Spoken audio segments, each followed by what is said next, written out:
How likely is it that we will have a COVID vaccine soon, and who will get it?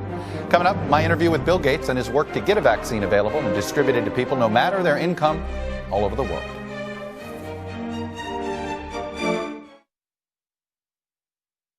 Welcome back. Despite what President Trump claimed on Friday, there is no cure, nor is there a vaccine for the coronavirus, at least not yet.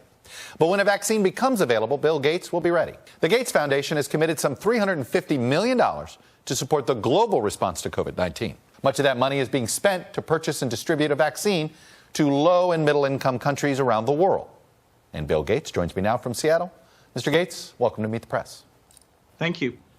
I want to start with those comments from the president about the treatment he received, because these monoclonal antibodies, he has called this cocktail that he got, this experimental cocktail he got, he has called it a cure. Now, this is something you've been talking about, too, as well, and I think the foundation has supported research on this. Could this become the leading therapeutic for the coronavirus as we go forward? Yeah, the word cure is inappropriate because it won't work for everyone. But yes, of all the therapeutics, this is the most promising. And so we've been working with the companies doing antibodies. We reserved factory capacity all the way back in the spring. And now we're partnered with Eli Lilly, who with Regeneron has been the fastest to get these antibodies ready. They could reduce the death rate quite a bit. So far, we only have dexamethasone, which we funded a UK trial that helped with that. And so adding this to the tools would be a great thing. What's realistic about getting access to this for hundreds of thousands of people that may need it? Right now, the president is the president, so he's got access to this experimental treatment. How quickly could this be distributed around the country? Well, very, very few people have had it because it's not approved, and the manufacturing is just ramping up. Now, the pharmaceutical companies are working with each other, sharing capacity, very focused on this. It's a very impressive story, just like on the vaccine side. A little bit, you don't want politicians saying something should be approved because it's wrong to think of political pressure as needing to be or appropriate in these cases. I hope the FDA, can take the data, which is looking quite good, and get these out, in the next few months, because we have so little to save lives, and we're going back up to record levels of deaths here in the fall. Let's move to the vaccine. We know there's a lot of vaccine candidates out there. What is, from where your perch, where are we on this progress, and when do you expect to see the first one that can be used for, say, elderly and those first responders? Yeah, it's very impressive how the pharmaceutical industry has diverted resources, gotten involved.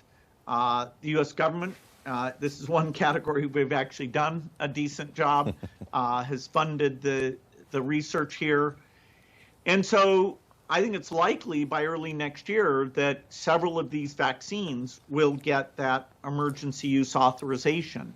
I want to end our conversation going back to the pandemic and the overall response. It's interesting. For the first time in its 208-year history, the New England Journal of Medicine took a stance on the U.S. presidential election. They didn't name the president himself, but here's what the editors wrote. The federal government has largely abandoned disease control to the states. Instead of relying on expertise, the administration has turned to uninformed opinion leaders and charlatans who obscure the truth and facilitate the promulgation of outright lies. We should not abet them and enable the deaths of thousands more Americans by allowing them to keep their jobs. Let me ask you this. Can we do a reset in our response, or is it too late?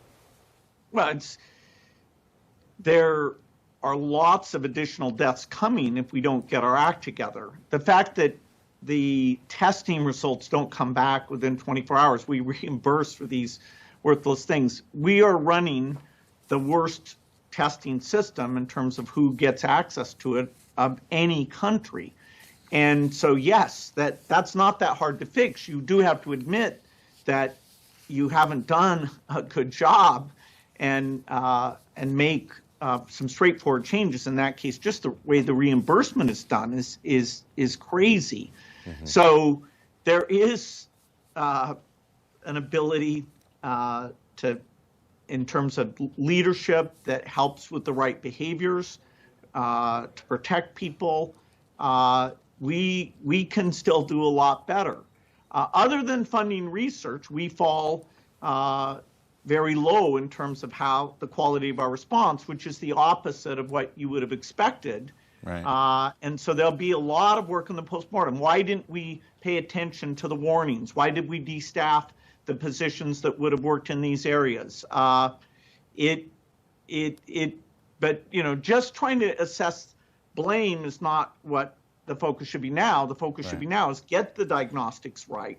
Don't have say that the FDA is being pressured to do something so that their integrity is clear cut, and then on the vaccine front, get it to everyone with the right message, including get it to the world so the disease isn't constantly coming back in to our country.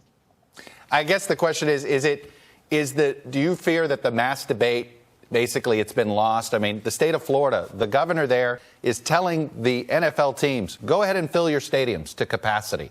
It's okay. There's no mask mandate, no anything. Now, the football teams have decided not to do this, Mr. Gates.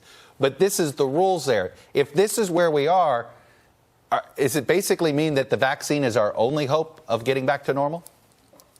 Yeah, well, society should be able to have things like schooling that get a priority versus certain more entertainment-related things. And I guess, politicians will show what their value system is there.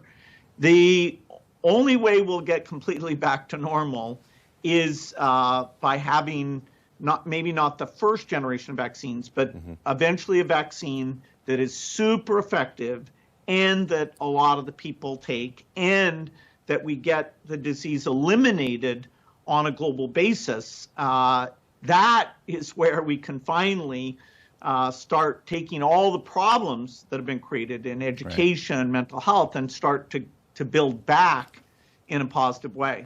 Bill Gates, obviously founder of Microsoft, one of the biggest philanthropists around the world these days. Thanks for coming on and sharing your perspective with us, sir. I appreciate it.